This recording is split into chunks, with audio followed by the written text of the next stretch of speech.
Jom kita tengok buah keranji. Senang jumpa buah keranji ni. Suruh papan, tarik papan. Buah keranji dalam perahu. Suruh makan, saya makan. Suruh mengaji, saya tak tahu. Buah keranji ni berapa tahun dah ni.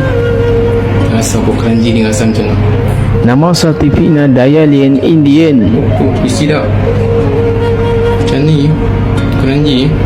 Bismillahirrahmanirrahim. Dah.